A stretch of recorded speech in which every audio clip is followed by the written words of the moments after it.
નમસ્કાર અને સ્વાગત છે. આજે આપણી પાસે જે સ્રોતો છે તે છે 12 ફેબ્રુઆરી 2026ના. પણ જો તમે જુઓ તો આ માત્ર એક દિવસની ખબરો નથી. મને તો આ એક રાષ્ટ્રના 4 સ્તંભ જેવા લાગે છે.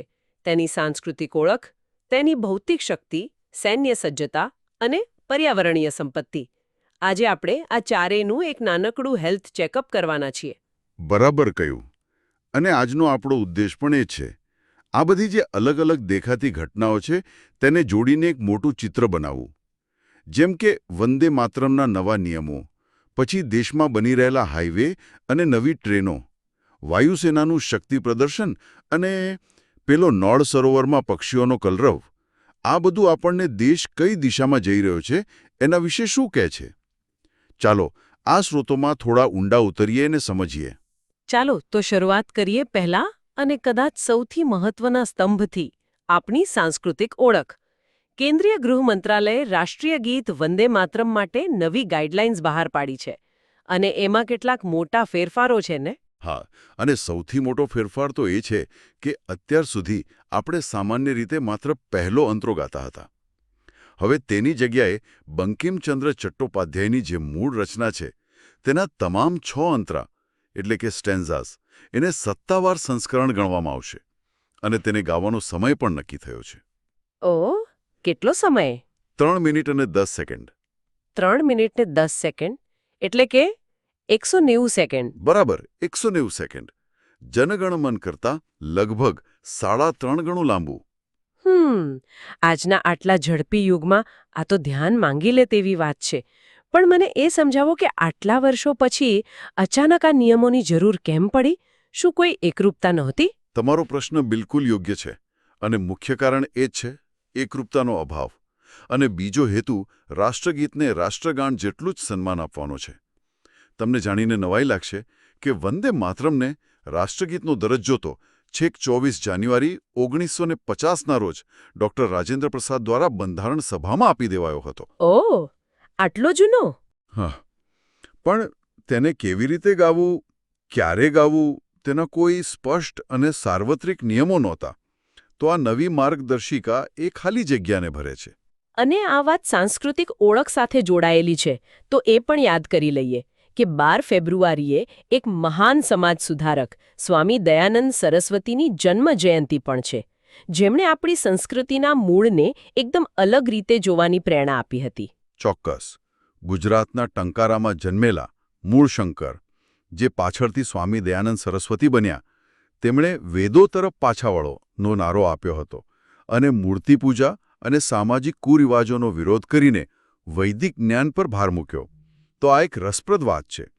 એક તરફ સરકાર રાષ્ટ્રીય પ્રતીકોને નિયમબદ્ધ કરી રહી છે અને બીજી તરફ આપણે એવા સુધારકને યાદ કરી રહ્યા છીએ જેમણે પ્રતીકો કરતાં મૂળભૂત તત્વજ્ઞાન પર વધુ ભાર મૂક્યો હતો. આ તો ખરેખર રસપ્રદ દ્વંદ્વ છે. અચ્છા, પાછા વંદે માતરમ પર આવીએ. નવા પ્રોટોકોલમાં બીજું શું ખાસ છે? કેટલાક ચોક્કસ નિયમો છે.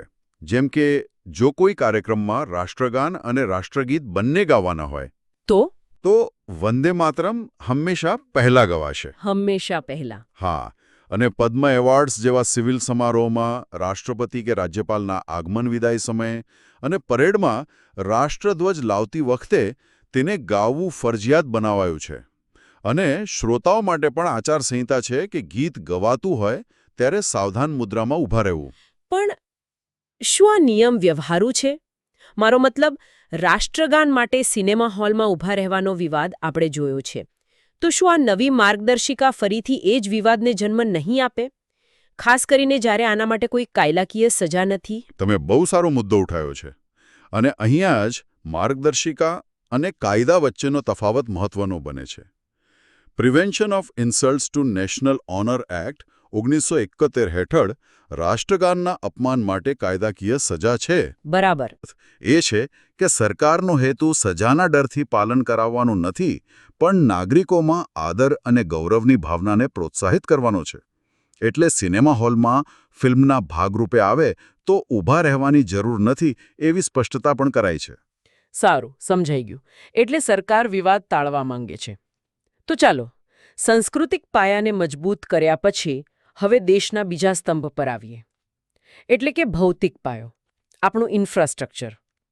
લોકસભામાં રેલવે મંત્રીએ છેલ્લા 11 વર્ષના જે આંકડા રજૂ કર્યા છે એ કોઈને પણ પ્રભાવિત કરી દે તેવા છે. લગભગ 58,000 કિમી નવા નેશનલ હાઈવે, 35,000 કિમી નવા રેલવે ટ્રેક, 90 નવા એરપોર્ટ. યાદી તો બહુ લાંબી છે. હા, આંકડા ચોક્કસપણે પ્રભાવશાળી છે, એમાં કોઈ શંકા નથી. તે દેશમાં જે મોટા પાયે નિર્માણ કાર્ય ચાલી રહ્યું છે તેની સાબિતી આપે છે. આ આંકડા ખરેખર મોટા છે. પણ શું આપણા સ્રોતોમાં એ વાતનો પણ ઉલ્લેખ છે કે આટલા મોટા પાયે નિર્માણની પર્યાવરણીય કિંમત શું છે? અથવા તો આ પ્રોજેક્ટ સમયસર પૂરા થઈ રહ્યા છે કે કેમ? તમારો પ્રશ્ન વ્યાજબી છે. સ્રોતોમાં પર્યાવરણીય કિંમતની વિગતો નથી, પણ તે એક મહત્વનો મુદ્દો છે જે હંમેશા આવા વિકાસની સાથે ચર્ચાઓ જોઈએ. જો કે આ આંકડા પાછળની જે વ્યૂહરચના છે એ સમજવી વધુ રસપ્રદ છે. આ માત્ર રસ્તા કે પાટા નથી બની રહ્યા, આ દેશની મુસાફરીની રીત બદલવાનો એક પ્રયાસ છે, ખાસ કરીને રેલવેમાં. તમે વંદે ભારત અને નમો ભારત જેવી ટ્રેનોની વાત કરી રહ્યા છો. હા, પણ તેને માત્ર ટ્રેનના નામ તરીકે ન જુઓ. આ એક ત્રિસ્તરીય વ્યૂહરચના છે. અચ્છા, ત્રિસ્તરીય? હા. પહેલું, વંદે ભારત ચેરકાર.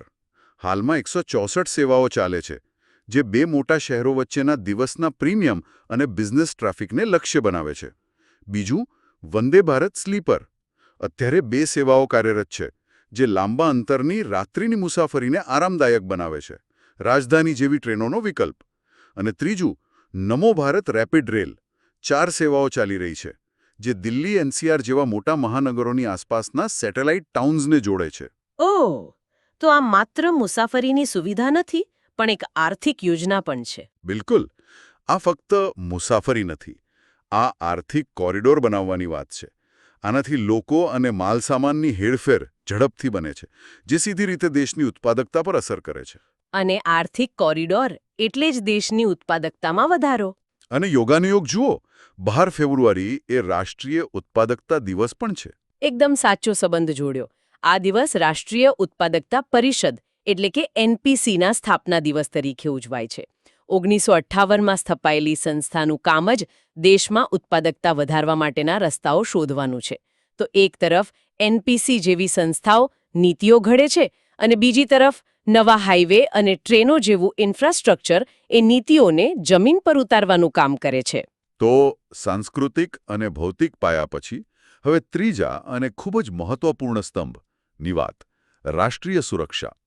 ભારતીય વાયુસેના વાયુશક્તિ 26 નામની એક મોટી કવાયત કરવા જઈ રહી છે. હા, 27 ફેબ્રુઆરીએ રાજસ્થાનના પોખરણ રેન્જમાં.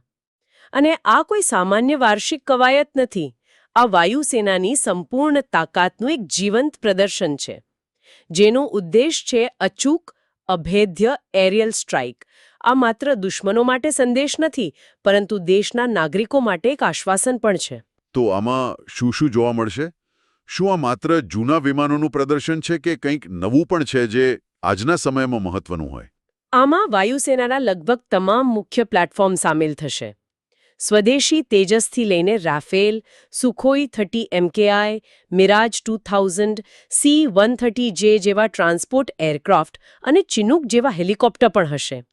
પણ જે ખરેખર મહત્વનું છે તે છે શસ્ત્ર પ્રણાલીઓ. આકાશ અને સ્પાઇડર જેવી મિસાઇલ સિસ્ટમ્સ ઉપરાંત આ વખતે કાઉન્ટર અનમેન્ડ એરિયલ સિસ્ટમ્સ પર ખાસ ભાર છે.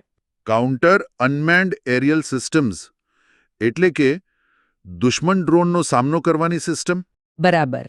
આજના યુદ્ધોમાં ડ્રોનનો ખતરો કેટલો મોટો છે તે આપણે સૌ જાણીએ છીએ. આ કવાયત એ દર્શાવશે કે ભારતીય વાયુસેના આ નવા પ્રકારના ખતરાનો સામનો કરવા માટે કેટલી સજ્જ છે. અને આ બધું માત્ર દિવસે નહીં, પણ સાંજ અને રાત્રિના અંધારામાં પણ કરવામાં આવશે, જે 24x7 તત્પરતા દર્શાવે છે. એક તરફ આપણે આપણી સરહદોની સુરક્ષા માટે વાયુશક્તિ જેવી માનવનિર્મિત તાકાતનું પ્રદર્શન કરી રહ્યા છીએ, તો બીજી તરફ કુદરત આપણને આપણી પોતાની શક્તિ બતાવી રહી છે. ચાલો નળ સરોવર જઈએ, જ્યાં હજારો કિલોમીટરનું અંતર કાપીને લાખો પક્ષીઓ આપણી પર્યાવરણીય તાકાતનું પ્રતીક બનીને આવ્યા છે. અને નળ સરોવર તો વિશ્વ પ્રસિદ્ધ રામસર સાઇટ છે, બરાબર? હા, અને રામસર સાઇટનો અર્થ છે આંતરરાષ્ટ્રીય મહત્વ ધરાવતું બીનું ક્ષેત્ર, એટલે કે વેટલેન્ડ. આ એક પ્રકારનું પર્યાવરણીય વર્લ્ડ હેરિટેજ ટેગ છે અને આ વર્ષે ત્યાંથી આવેલા સમાચાર ખૂબ જ પ્રોત્સાહક છે. ગયા વર્ષે લગભગ 4.12 લાખ પક્ષીઓ નોંધાયા હતા. મને એ જાણવામાં રસ છે કે આ વર્ષે આપણે આંકડો પાર કરી શક્યા કે નહીં. શું પરિણામ આવ્યું? માત્ર પાર નથી કર્યો, પણ ઘણો મોટો ઉછાળો આવ્યો છે. આ વર્ષની ગણતરીમાં જે 10 ફેબ્રુઆરીએ પૂરી થઈ, કુલ 6,42,232 પક્ષીઓ નોંધાયા છે અને 270 વિવિધ પ્રજાતિઓનો સમાવેશ થાય છે. વાહ, આ તો બહુ સારા સમાચાર છે. હા, આ આંકડો દર્શાવે છે કે નળ સરોવરનું પર્યાવરણીય સ્વાસ્થ્ય સુધરી રહ્યું છે અને તે યાયાવર પક્ષીઓ માટે એક સુરક્ષિત આશ્રય સ્થાન બની રહ્યું છે. પણ એક વાત મને થોડી વિચિત્ર લાગી. સ્રોતો કહે છે કે કુલ પક્ષીઓ વધ્યા, પણ ફ્લેમિંગોની સંખ્યા ઘણી ઓછી થઈ. માત્ર 1,622. આવું કેમ? આ એક ખૂબ જ રસપ્રદ અવલોકન છે અને આ પર્યાવરણની જટિલતા દર્શાવે છે.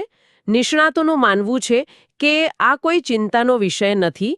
બની શકે કે પાણીની ઉપલબ્ધતા અને ખોરાકના કારણે આ વર્ષે ફ્લેમિંગોના મોટા ઝુંડ કચ્છના રણ અને નળાબેટ જેવા અન્ય વિસ્તારોમાં ગયા હોય.